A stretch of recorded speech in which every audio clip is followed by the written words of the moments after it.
मैं शपथ लेता हूँ कि विद्यार्थी मेरा धर्म है, मानवता की सेवा करना मेरा परम लक्ष्य है। राष्ट्र की उन्नति में मैं सदैव तत्पर रहूँगा। अपने कर्तव्य मार्ग पर आगे बढ़ते हुए एक स्वच्छ, सुंदर तथा भ्रष्टाचार मुक्त मैं भारत का निर्माण करूँगा। जय। आज हम लोग पोषण पढ़ेंगे, न्यूट्रिशन। सारे ऑर्गन्स पढ़ लिए थे, ह्यूमन ऑर्गन्स जितने थे सब हम लोगों ने पढ़ लिया था। कहाँ से शुरू किए थे पूरा हम लोग? ह्यूमन ऑर्गन्स जो है सेल से शुरू किए थे, सेल से शुरू किए, फिर टिश्यू पे गए, ठीक, टिश्यू के बाद में फिर ऑर्गन्स पे गए, ह्यूमन ऑर्गन्स, फिर ऑर्गन सिस्टम पे गए, ऑर्गन सिस्टम का अध्ययन किए। तो इस तरीके से ये पूरा सिस्टम अध्ययन कर लिए।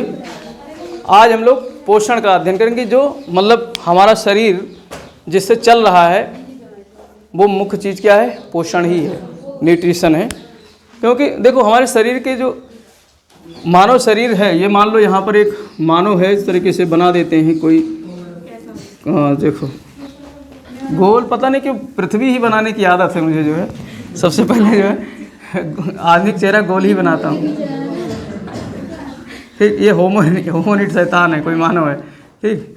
ये है इसके कान, ये हो गए हेयर हो गए, ठीक, हाँ, और ये हो गया आपका उसका गर्दन। चलो समझ लो, एनीवे समझ लो ये क्या है, जो है मानव है, ठीक, हाँ। और ये ठीक, हाँ, तो ये ठीक, ये ह्यूमन है, मानव है। अब ये इसके जो है इसका फंक्शन शरीर का दो मुख्य चीज़ों से चल रहा है, ठीक। एक तो आपका भोजन ले रहा है और दूसरा श्वसन कर रहा है। दूसरा क्या कर रहा है? श्वसन कर रहा है, ठीक। ये दो महत्वपूर्ण जो है इसके कार्य हैं, जिसकी वजह से इसको पोषण मिलता है, जिसकी वजह से इसको क्या मिलता है? पोषण मिलता है, ठीक।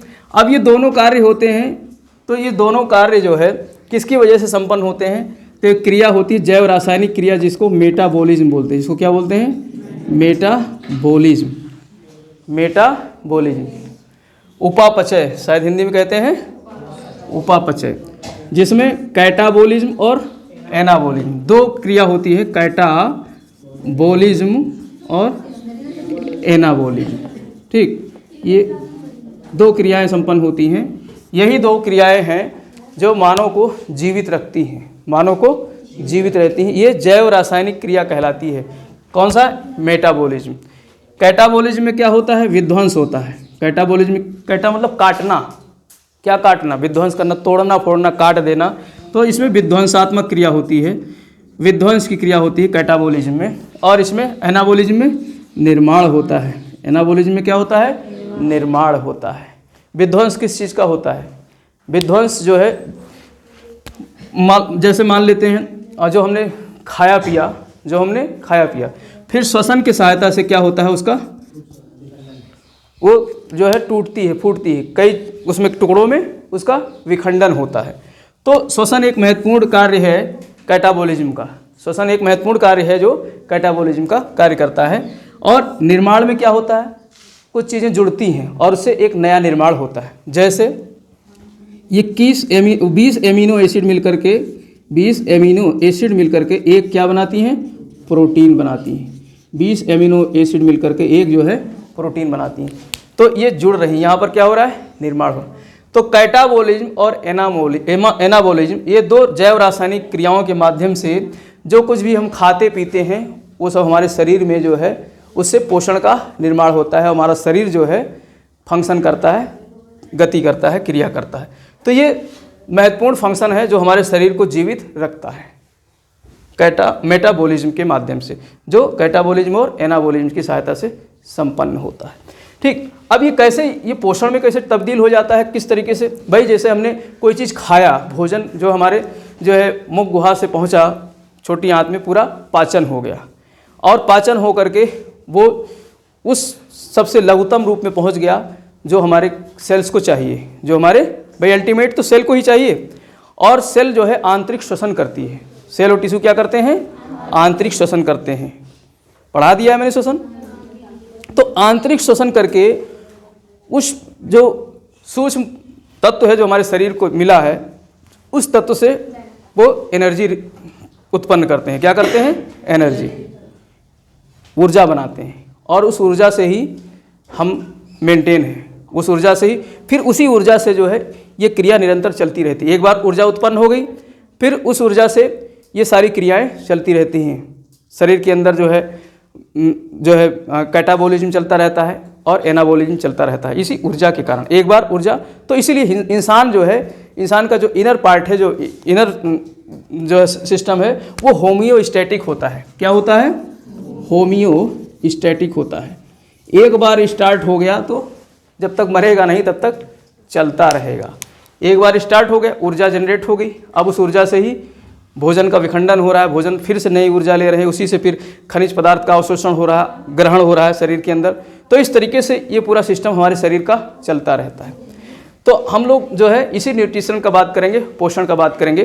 तो ये पोषण जो है 2 प्रकार के होते हैं, पोषण पदार्थ जो होते हैं। अब पोषण मतलब क्या होता है? जो चीज़ खाया पिया और उससे जो कुछ हमको, जो हमारे शरीर के लिए जो ज़रूरी था, वो हमारे शरीर को जो मिल रहा है, वही क्या है? पोषण है। भाई खाने के बाद जो वेस्टेज बचता था वो निकल गया, ठीक है, मूत्र मार्ग की सहायता से, एनस के द्वारा जो रफेज वो वेस्टेज मामला था वो सब निकल जाता है। बाकी जो उसके पोषक तत्व थे वो हमारे शरीर में चले जाते हैं, जिससे एनर्जी जनरेट होती, बनती है, हमारा शरीर चलता रहता है। तो यही यहाँ पर जो पोषक है, वो पोषक तत्वों के बारे में हम लोग देखेंगे कि जो पोषक तत्व होते हैं वो कितने प्रकार के होते हैं, क्या होते हैं।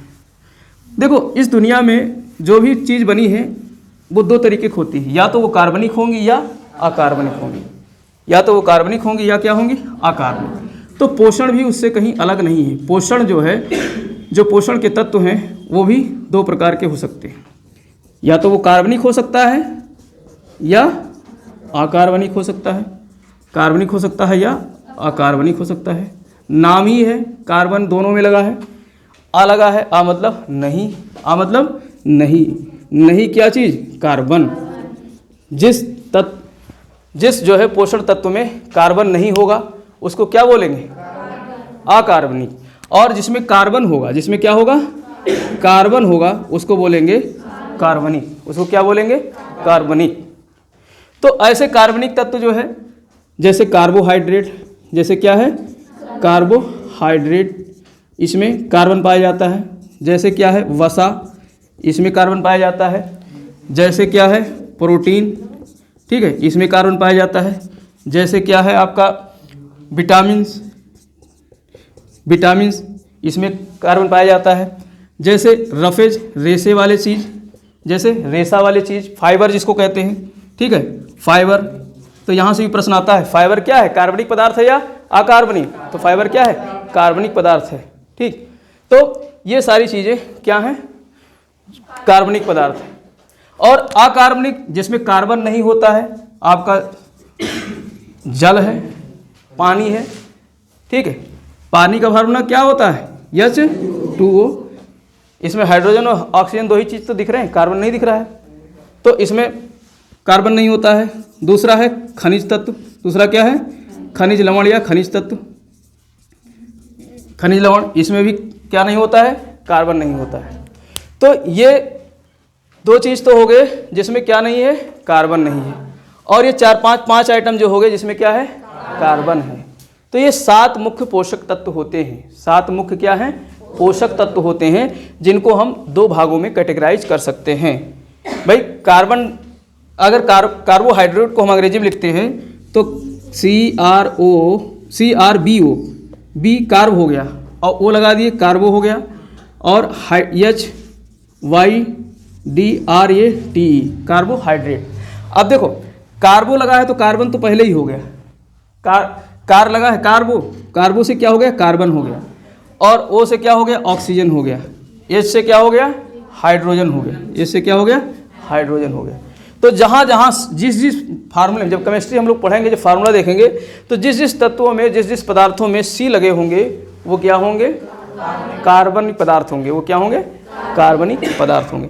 तो इसमें भी C है, तो इसलिए क्या है? कार्बनिक पदार्थ। ऐसे ही वसा का भी यही फार्मूला होता है, उसमें भी यही चीज़ होता है।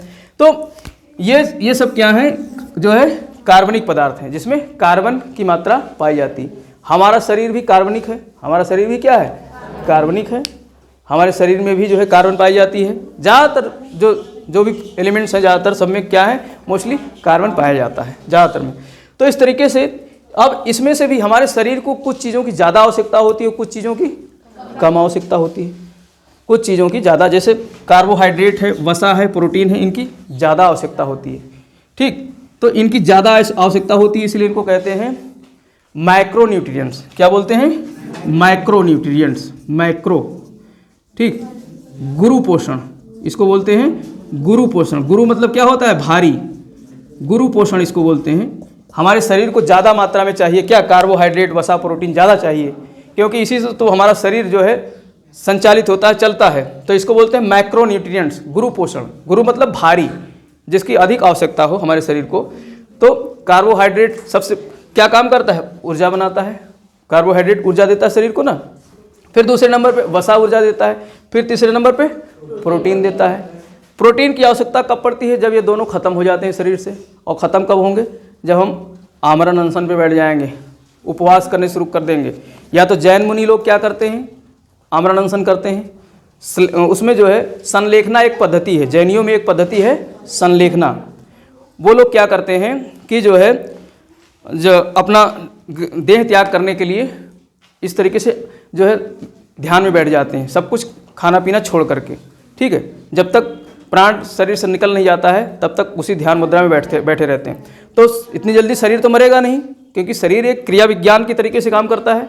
पहले जो कुछ खाया पिया सब स्टोर है हमारे अंदर ना, तो कार्बोहाइड्रेट 1-2 दिन तक कार्बोहाइड्रेट से एनर्जी मिलती रहेगी, 3-4 दिन तक जो है वसा से एनर्जी मिलती रहेगी, और 10-15 दिन तो हमारा प्रोटीन झेल लेगा। तो इस तरीके से हाँ, तो काया क्लेश हो जाता है पूरी तरीके से, जो है इस तरीके से जो है संलेखना पद्धति में जो है देह त्याग देता है इंसान, इस तरीके से आमरण अनशन करके। तो वो एक जो है उनकी एक वैज्ञानिक पद्धति है, एक धार्मिक वैज्ञानिक पद्धति है।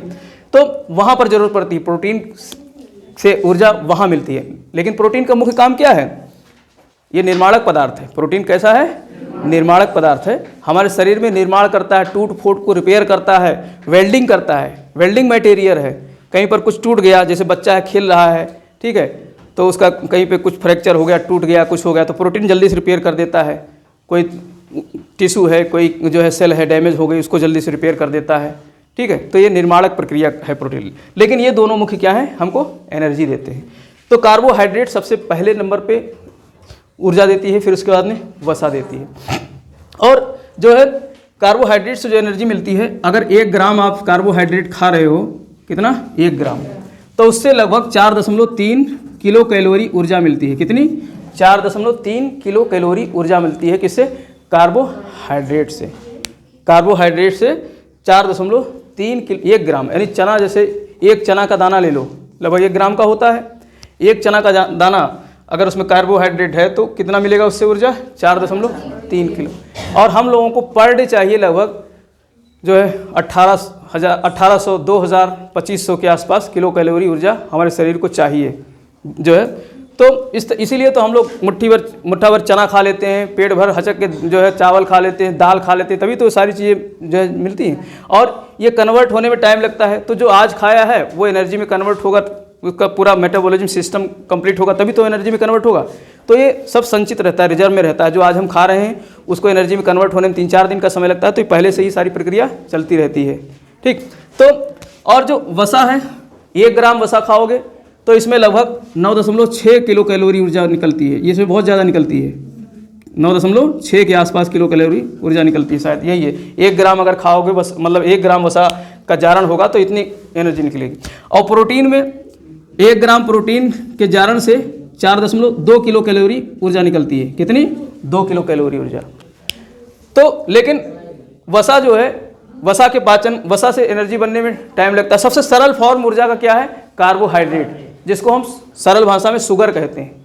जिसको हम सरल, जो भी जितने भी मीठे पदार्थ होते हैं जिसमें मीठेपन का गुण है, वो सब क्या है, कार्बोहाइड्रेट है, वो सब कार्बोहाइड्रेट है। और जब यही कार्बोहाइड्रेट कंज्यूम नहीं हो पाता है। भाई बहुत दावे पड़े हैं, चावे पड़े हैं, खूब खा रहे हैं शुगर और चाय ये सब पी रहे हैं, कार्बोहाइड्रेट उतना ज़्यादा जो है बर्न नहीं हो पा रहा है उसका, ठीक है। तो फिर वो क्या बन जाता है, वसा बन जाता है। वही धीरे धीरे वसा में कन्वर्ट होता चला जाता है, और जब ज़्यादा मात्रा में वसा हो जाएगा तो फिर वही दिक्कत करता है, फिर बाद में आगे जा करके प्रॉब्लम क्रिएट करता है, ठीक। तो इस तरीके से जो है ये क्या है, माइक्रो न्यूट्रिएंट्स, ये गुरु पोषण है। और जिन चीज़ों की हमारे शरीर में कम ज़रूरत होती है, जैसे विटामिन की हमारे शरीर में कम ज़रूरत पड़ती है, तो ये क्या कहलाते हैं, माइक्रो न्यूट्रिएंट्स। ये क्या कहलाते हैं, माइक्रो न्यूट्रिएंट्स यानी लघु पोषक। क्या कहते हैं, लघु पोषक तत्व हैं, यानी इनकी कम आवश्यकता है, शरीर को इनकी कम आवश्यकता है, विटामिन की कम आवश्यकता। 3 मुख्य तत्व हैं जो हमारे शरीर में, और तीनों का पाचन पूर्ण कहाँ होता है, तीनों चीज़ों का छोटी आंत में। ये पढ़ा दिए हैं, कार्बोहाइड्रेट, वसा और प्रोटीन, तीनों चीज़ का कंप्लीट पाचन कहाँ होता है, छोटी आंत में। और तीनों चीज़ को पचाने का रस कौन छोड़ता है, पैनक्रियाज। तीनों चीज़ को पचाने का रस कौन छोड़ता है, पैनक्रियाज अग्नाशय, ठीक है। तीनों चीज़ को वहाँ से पचाने का रस छोड़ता है, और पाचन कंप्लीट होता है हमारी छोटी आंत में, तीनों चीज़ों को पाचन होता है। तो इस तरीके से ये जो है न्यूट्रिएंट्स के कुछ क्या हैं, भाग हैं। तो 2 मुख्य प्रकार के न्यूट्रिएंट्स होते हैं, कार्बनिक और अकार्बनिक। अब इनमें से हम लोग बारी बारी से एक एक का अध्ययन करेंगे। तो आज हम लोग कार्बोहाइड्रेट का अध्ययन करते हैं।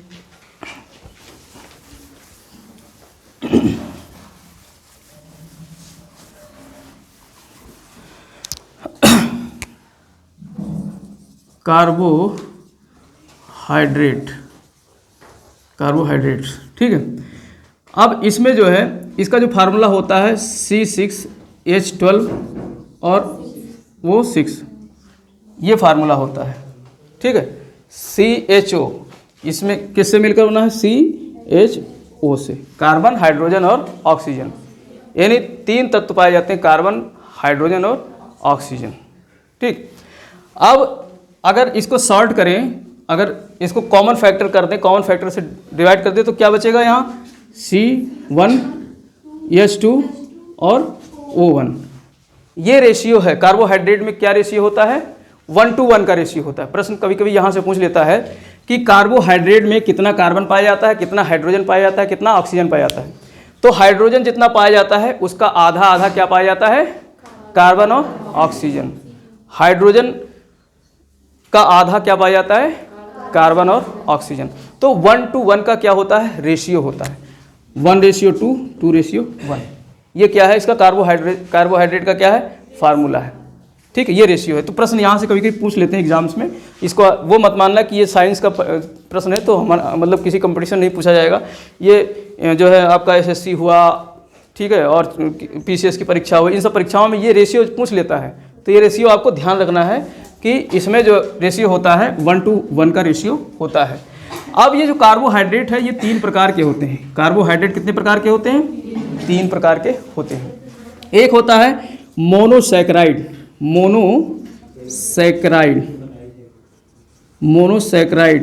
ठीक।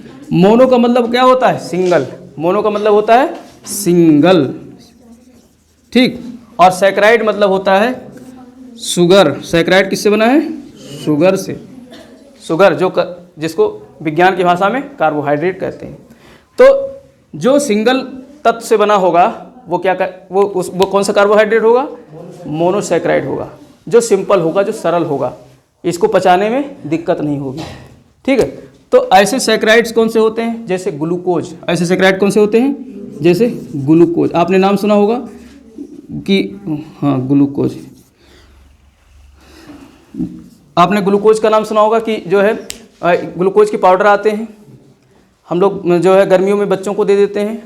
बच्चे धूप से खेल कर आते हैं तो पाउडर दे देते हैं, फाँक लेते हैं, नहीं तो ऐसे हाथ में देते हैं, चबा लेते हैं, फाँक जाते हैं। तो ग्लूकोज अगर सरल फॉर्म में है तभी तो उसे तुरंत ऊर्जा मिल जाती है। थका हुआ खेल खाल करके बच्चा आए और उसको ग्लूकोज का घोल मम्मी बना करके पिला देती है कि बच्चा जो है तुरंत क्या आ जाए, एनर्जी आ जाए। अगर कमजोरी है, गिर रहा है बच्चा, कुछ है, तो उसको तुरंत ग्लूकोज का घोल दे दो तो सही हो जाएगा। और नहीं, अगर उससे आराम मिल रहा है तो फिर डॉक्टर क्या करता है, ड्रिप लगा देता है, सीधे ग्लूकोज खून में दे देता है कि डायरेक्ट खून में जाएगा तो तुरंत एनर्जी मिलेगी। भाई पिए, तो यहाँ तो अभी जो है आहार नाल में गया है ना, आहार तब थोड़ा टाइम लगेगा, आहार नाल में जाएगा, फिर वहाँ से उसको जो है उसके माध्यम से ब्लड में घुलेगा, मतलब जो है उसका क्या होगा, विखंडन होगा, फिर उससे ब्लड में जाएगा, तब जाएगा। लेकिन सीधे ही ड्रिल लगा करके, नीडल लगा करके ब्लड में घुसेड़ दो, इंजेक्शन लगा करके या बोतल चढ़ा दो, जैसे होते हैं ना डायरिया वगैरह के मरीज जिनमें जो है इसकी पानी वगैरह कमी हो जाती है, तो क्या देते हैं इसको, ये सब सारी चीज़ें जो है देते हैं। ग्लूकोज वगैरह चढ़ाते हैं, कहते हैं ग्लूकोज की बोतल चढ़ रही है, कहते नहीं है। तो ये चीज़, ये इसलिए सबसे सरल फॉर्म क्या है, ग्लूकोज है एनर्जी की। और इसके अलावा जो है आपका इसमें होता है गैलेक्टोज, क्या होता है, गैलेक्टोज, ठीक। तीसरा होता है फ्रैक्टोज, तीसरा क्या होता है, फ्रैक्टोज। अब ये कहाँ कहाँ से मिलता है, जैसे ग्लूकोज है तो ग्लूकोज जो है ये अंगूर की शर्करा कहलाती है, ये मोस्टली कहाँ मिलती है, अंगूर में, अंगूर में पाई जाती है, तो इसीलिए इसको ग्लूकोज को अंगूर की शर्करा कहते हैं। ग्लूकोज को क्या कहते हैं, अंगूर की शर्करा, यानी शुगर, शर्करा यानी हिंदी में शुगर को क्या कहते हैं, शर्करा। तो अंगूर की शर्करा किसको कहा जाता है, प्रश्न यहाँ से कभी कभी आ जाता है, ग्लूकोज को। अंगूर की शर्करा किसको कहा जाता है, ग्लूकोज। और जो गैलेक्टोज होता है ये जो है मोस्टली जो जूस होता है, जो फलों का जूस होता है, गैलेक्टोज उसमें पाया जाता है। और जो फ्रैक्टोज होता है ये फलों में मिलता है। फ्रैक्टोज कहाँ मिलता है, फलों में। सीधे आप सेब खा रहे हो, केला खा रहे हो, संतरा खा रहे हो, तो उससे क्या मिलेगा आपको, फ्रैक्टोज। और जो सबसे मीठा जो शर्करा होता है, सबसे मीठा जो शुगर होता है प्राकृतिक, वो कौन सा होता है, फ्रैक्टोज होता है। तो प्रश्न यहाँ से भी कभी कभी आ जाता है कि सबसे मीठा शर्करा, सबसे जो है प्राकृतिक मीठा पदार्थ कौन सा है सर, तो कौन सा है, फ्रैक्टोज। फ्रैक्टोज फल, फ्रूट से बना है। फ्रैक्टोज किससे बना है, फ्रूट। तो फ्रूट, फलों में, जो फलों में पाया जाने वाला जो शुगर होता है वो क्या कहलाता है, फ्रैक्टोज, ठीक है। और जो गैलेक्टोज होता है ये फलों का जूस होता है। गैलेक्टोज अगर जूस रूप में ले रहे हो तो वो किस रूप में जाएगा, गैलेक्टोज के रूप में जाएगा, ठीक है। तो इस तरीके से, और इसके अलावा जो है जिसमें एक से अधिक दो होने चाहिए, दो से अधिक नहीं, दो होने चाहिए, तो उसको बोलते हैं डाइसैकराइड। उसको क्या बोलते हैं, डाइसैकराइड, डाइसैकराइड। तो डाइसैकराइड प्रकार की जो है कार्बोहाइड्रेट, जिसमें एक से अधिक जो है कार्बोहाइड्रेट के तत्व होते हैं। डाई मतलब दो होता है, डाई मतलब क्या होता है, दो। तो ऐसे इसमें एक होता है सुक्रोज, ठीक। इसमें तो एक होता है आपका सुक्रोज, दूसरा होता है आपका माल्टोज, तीसरा होता है आपका लैक्टोज, तीसरा होता है आपका लैक्टोज, गैलेक्टोज नहीं, लैक्टोज। तो ये तीन क्या होते हैं, डाइसैकराइड। तीन क्या होते हैं, डाइसैकराइड। तीनों में ग्लूकोज के रूप तो होते ही हैं, तीनों में ग्लूकोज तो होते ही हैं, और ग्लूकोज के साथ साथ में जैसे आपका सुक्रोज हो गया, तो सुक्रोज जो है इसमें फ्रक्टोज भी होगा। ग्लूकोज के साथ क्या होगा, फ्रक्टोज होगा। अब माल्टोज में ग्लूकोज भी होगा, ग्लूकोज के साथ में इसमें होगा आपका गैलेक्टोज, ग्लूकोज, दोनों ग्लूकोज होंगे इसमें, ग्लूकोज होगा, भी समझा रहे हैं। और जो लैक्टोज होगा इसमें ग्लूकोज के साथ में आपका होगा, ग्लूकोज के साथ में फ्रैक्टोज, वो ये वाला होगा गैलेक्टोज। क्या होगा, गैलेक्टोज, ठीक। अब ये समझो, देखो ये डाइसैकराइड कह रहा हूँ, दो तत्व हैं। ग्लूकोज तो तीनों में है, ग्लूकोज किस में है, तीनों में, जो कि कार्बोहाइड्रेट का साधारण फॉर्म हो गया। लेकिन इसमें अगर फ्रैक्टोज जुड़ गया ग्लूकोज के साथ में तो क्या बन जाएगा, सुक्रोज बन जाएगा। क्या बन जाएगा, सुक्रोज। इसको पचाने में थोड़ा सा टाइम लगेगा, सुक्रोज को पचाने में थोड़ा सा टाइम लगेगा, लेकिन ग्लूकोज तुरंत पच जा रहा है। और अगर दो जो है, एक ग्लूकोज के दो बॉन्ड मिल जाए साथ में, तो वो क्या बन जाएगा, माल्टोज बन जाएगा। वो क्या बन जाएगा, माल्टोज। और अगर ग्लूकोज के साथ में गैलेक्टोज बन जाए तो क्या बन जाएगा, लैक्टोज। जो माँ का दूध होता है वो, उसमें क्या पाया जाता है, लैक्टोज। जो दूध होते हैं, दूध में माँ का दूध हुआ या गाय भैंस का दूध हुआ, उसमें क्या पाया जाता है, लैक्टोज, जो क्या है, डाइसैकराइड है। जो क्या है, डाइसैकराइड है। तो दूध क्या होता है, ये डाइसैकराइड होता है। दूध क्या होता है, डाइसैकराइड होता है। और जो माल्टोज है ये डाइसैकराइड है, जिसमें दो ग्लूकोज के बॉन्ड्स हैं। और ये मोस्टली कहाँ मिलते हैं, अनाज से मिलते हैं। ये कहाँ मिलते हैं, माल्टोज, अनाज से, ठीक। तो अनाज जो भी खाते हैं उससे क्या मिलता है हमको, माल्टोज मिलता है। और सुक्रोज, ग्लूकोज और फ्रक्टोज, ये दोनों जो है हमको मिलते हैं। जैसे गन्ने का रस वगैरह हो गया, उससे क्या मिलता है, सुक्रोज मिलता है, ठीक। तो ये क्या हो गया, डाइसैकेराइड। ये क्या हो गया, डाइसैकेराइड। दो से मतलब एक से अधिक, दो है। और एक होता है, अब दो से अधिक होंगे तो क्या कहते हैं, मल्टी। दो से अधिक होते हैं तो उसको क्या बोलते हैं, मल्टी। मल्टी मतलब बहु। लेकिन विज्ञान की भाषा में मल्टी को पॉली कहा जाता है। विज्ञान की भाषा में क्या कहा जाता है, पॉली कहा जाता है। तो पॉलीसैकेराइड, इसमें क्या होंगे, पॉलीसैकेराइड। तीसरा प्रकार क्या हो गया कार्बोहाइड्रेट का, पॉलीसैकेराइड। इसमें दो से अधिक जो है तत्व होंगे कार्बोहाइड्रेट के, दो से अधिक तत्व होंगे कार्बोहाइड्रेट के। तो इसमें जैसे आपका स्टार्च हो गया, इसमें क्या हो गया, स्टार्च, जिसको मंड कहते हैं, हिंदी में क्या कहते हैं, मंड। जो आप चोकर वगैरह अनाज का खाते नहीं हो, भूसी, अनाज की भूसी, पचाने में दिक्कत होती है, ज़्यादा अच्छी तरीके से मतलब पचेगा नहीं आसानी से, तो वो क्या है, स्टार्च है। वो क्या है, स्टार्च है, क्योंकि उसमें पॉलीसैकेराइड है तो पचने में दिक्कत होती है। लेकिन ये पच जाएगा तो पेट आपका क्या होगा, साफ हो जाएगा। इसीलिए कहते हैं चोकर युक्त आटा खाना चाहिए। चावल को ज़्यादा धुलना नहीं चाहिए। चावल खाते समय अगर धुल दिए तो उस पर से स्टार्च क्या हो जाता है, साफ हो जाता है। ये सब पचने में टाइम लगता है, इसीलिए हमारा पाचन तंत्र सही रहता है। मान लो सीधे ग्लूकोज पीते रहो, रोज़ ग्लूकोज पीते रहो, तो धीरे धीरे पाचन तंत्र क्या हो जाएगा, खराब हो जाएगा, क्योंकि उसका यूज ही नहीं कर रहे हैं।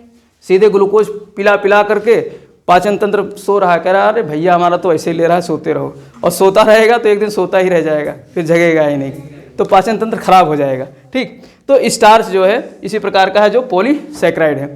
और क्या है, सेल्यूलोज।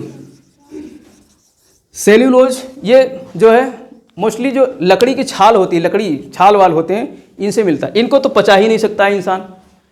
लो छिल लाओ लकड़ी छिलका और खाओ, पच जाएगा, नहीं पचेगा। पता चलेगा लेटरिन करने जाओ वही निकलेगा चरचरा करके, तो वो नहीं पचेगा सेल्यूलोज। तो सेल्यूलोज को इंसान नहीं पचा पाता, जानवर पचाते हैं। गाय भैंस खाते रहते हैं घास फूस, तो वो पचाते हैं, क्योंकि उनके अंदर अपेंडिक्स पाई जाती है। हमारे अंदर इसको पचाने की अपेंडिक्स है ही नहीं। जो पूंछ है हमारी वो ख़त्म हो गई है, जो पचाती थी सेल्यूलोज को, वो नहीं है। तो सेल्यूलोज सबसे कठिन फॉर्म है जो इंसान नहीं पचा सकता है। तो अब ये लकड़ियाँ में पाई जाती है, और लकड़ी का क्या बनता है, लुगदी, और लुगदी का क्या बनता है, कागज़। तो प्रश्न यहाँ से पूछ लेता है, डायरेक्ट नहीं पूछेगा, कहेगा कागज़ में क्या पाया जाता है, सेलुलोज, फ्रक्टोज, माल्टोज, क्या पाया जाता है, सेलुलोज। गांधी जी का नोट है 200 का 500 का, उसमें क्या पाया जाता है, सेलुलोज। और जो है कपास, कपास भी पौधे से मिलता है, रेशा कपास का, और कपास से क्या बनता है, सूती कपड़ा बनता है। तो कपड़ा किसका बना है, सेलुलोज का। कपड़ा किसका बना है, सेलुलोज का। तो प्रश्न यहाँ से पूछ लेता है कि कपड़े में क्या पाया जाता है, सेलुलोज। तो सेलुलोज जो डाइसैकेराइड है ये हम लोग नहीं पचा सकते। स्टार्च तो पचता है लेकिन शुक्र ये नहीं पचता है। इसके अलावा ग्लाइकोजन, इसके अलावा क्या है, ग्लाइकोजन। ग्लाइकोजन ये हमारे शरीर में बनता है। जो ग्लूकोज है उसको लीवर किस में कन्वर्ट कर देता है, ग्लाइकोजन में, क्योंकि उसको पता है कुछ हो सकता है बच्चा आमरण अनशन कर दे तो प्रोटीन की आवश्यकता ना हो, उससे अच्छा क्या है जो ग्लूकोज है उसको ग्लाइकोजन के फॉर्म में रखें, ग्लाइकोजन के फॉर्म में रखें। फिर वही ग्लाइकोजन बाद में दोबारा जब शरीर को ग्लूकोज की आवश्यकता होगी ग्लूकोज में कन्वर्ट हो जाएगी। सब पहले पढ़ा चुका हूँ। ठीक, तो ग्लाइकोज कहाँ संचित रहता है, हमारे लीवर में। हमारे कहाँ रहता है, लीवर में। हमारे लीवर में संचित रहता है क्या, ग्लाइकोजन। और वही ग्लूकोज को किस में बदल देता है, ग्लाइकोजन में। तो डायरेक्ट ग्लाइकोजन से ऊर्जा नहीं मिलती है, ग्लूकोज में परिवर्तित होता है, तब उससे हमें क्या मिलती है, ऊर्जा। ये सारे चीज़ डायरेक्ट ऊर्जा नहीं देते हैं, सब किस में परिवर्तित होते हैं, ग्लूकोज में। लेकिन ये सब अलग अलग रूप में। अब सभी सारी चीज़ मिलकर के खाली ग्लूकोज ही बन जाएगा तो पता चले एक ही दिन में सब खत्म हो जाएगा, आदमी मर जाएगा। भाई जो हार्ड रूप में भी शरीर में रहना जरूरी है, जिससे कि एक टूटे एक खत्म हो तो दूसरा कुछ दिन बाद टूटे, तो एक सिस्टम बना है ना, पूरे सिस्टम से सब कुछ बना दिया ईश्वर ने। तो ये सब भी इसी वजह से बना हुआ है शरीर में कि इतने जल्दी। और एक अगर बात करें तो और एक है, एक यहाँ से प्रश्न आता है इसलिए मैंने लिया, वैसे तो और भी बहुत सारी चीज़ें हैं। एक काइटिन है, काइटिन भी क्या है, पॉलीसैकेराइड है।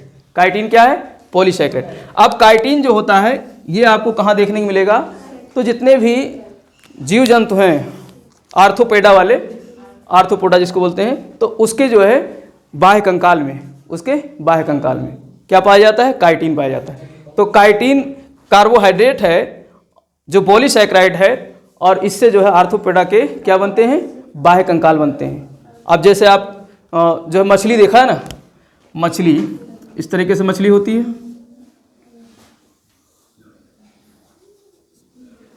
ठीक, ऐसे मछली होती है। तो मछली में जो ये चमकता हुआ भाग दिखाई देता है ना, ये वाला जो बना रहा हूँ, ठीक, ये किसका बना है?